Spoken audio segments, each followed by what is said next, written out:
ಇಲ್ಲ ಇಲ್ಲ ಯಮರಾಜ್, ನಾನು ಇದಕ್ಕೆಲ್ಲ ಒಪ್ಪಲ್ಲ. ನೀವು ಇದೆಲ್ಲ ಮಾಡ್ತಾ ಇರೋ ಧರ್ಮದ ವಿರುದ್ಧ ಆಗುತ್ತೆ. ಹೂನಪ್ಪ, ಅಂತ ಕೆಲ್ಸ ಏನ್ ಮಾಡ್ದೆ ನಾನು? ನೀವು ನಂಗೆ ಶಿಕ್ಷೆ ಕೊಡ್ಬೇಕು ಅಂತ ಇದ್ದೀರಾ. ನಿಮ್ಗೆ ಗೊತ್ತಾನೆ ನಾನು ಆಂಜನೇಯ ಸ್ವಾಮಿಗೆ ಎಂತ ದೊಡ್ಡ ಭಕ್ತ ಅಂತ. ಭಕ್ತನ್ ಗುಣಗಳು ಏನ್ ಕಾಣಿಸ್ತಾನೆ ಇಲ್ಲ. ನಾನು ಪ್ರತಿ ಶನಿವಾರ ಆಂಜನೇಯ ಸ್ವಾಮಿ ಪೂಜೆ ಮಾಡ್ತೀನಿ. ಮತ್ತೆ ಆ ದಿನ ನಾನು ನಾನ್ ವೆಜ್ ನ ಮುಟ್ಟೋದು ಇಲ್ಲ. ಮತ್ ಮಿಕ್ಕಿದ ದಿವಸ ಅದೆಲ್ಲ ಸುಮ್ನೆ ತಮಾಷೆ ತಿನ್ಕೊಂಡು. ಅದೇ ಬಾ, ನೀನ್ ಸುಮ್ನೆ ತಮಾಷೆ ತಿನ್ಕೊಳ್ಳೋದಿಲ್ಲ, ನಮ್ ಮೇಗಡೆ ರಿಪೋರ್ಟ್ ಕಳಿಸ್ಬೇಕಾಗುತ್ತೆ. ನಿಮ್ಗೆ ಅರ್ಥ ಆಯ್ತಿಲ್ಲ, ನಾನು ಆಂಜನೇಯ ಸ್ವಾಮಿ ಭಕ್ತ. ನೀನ್ ಯಾರ್ ಭಕ್ತನಾರು ಆಗಿರೋ, ನೀನ್ ಮಾಡಿರೋ ಕರ್ಮಕ್ಕೆಲ್ಲ ನಾವು ಶಿಕ್ಷೆ ಕೊಡದ್ರೆ ಬಿಡಕ್ ಆಗೋದೇ ಇಲ್ಲ. ಎಸ್, ದೇವ್ರು ಬಂದ್ಬಿಟ್ರು. ಓ ಹನುಮಾನ್, ನೀನ್ ಇಲ್ಲಿ? ಎಲ್ಲಿ ನನ್ ಭಕ್ತ ಸಂಕಟದಲ್ಲಿರ್ತಾನೋ ಅಲ್ಲಿ ನಾನು ಬರ್ಲೇಬೇಕು. ಅಯ್ಯೋ, ಯಾವ ಸುಮ್ಮನೆ ಭಕ್ತ? ಅವ್ನ್ ಸ್ವಾರ್ಥಕ್ಕೋಸ್ಕರ ಪಾಪ ಮೂಕ್ ಪ್ರಾಣಿಗಳನ್ನ ಹತ್ಯೆ ಮಾಡ್ತಿದ್ದ. ಆದ್ರೆ ಶನಿವಾರ ಮಾಡಿಲ್ವಲ್ಲ.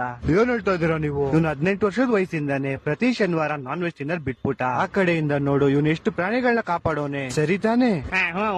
ಅದಕ್ಕೆ ಯಮರಾಜ್ರೆ, ನಾನು ಇವ್ನ ಶಿಕ್ಷೆನ ಸಮಾಪ್ತ ಮಾಡ್ಬೇಕು ಅಂತ ಇದೀನಿ. ಆದ್ರೆ ಅದನ್ನ ಮಾಡಕ್ ಆಗಲ್ಲ. ಯಾಕಂದ್ರೆ ಇವತ್ತು ಭಾನುವಾರ.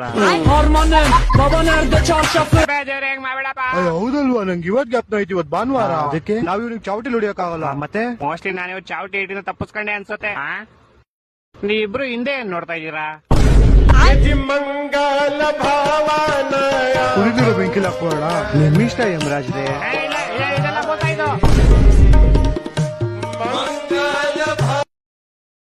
Download ShareChat.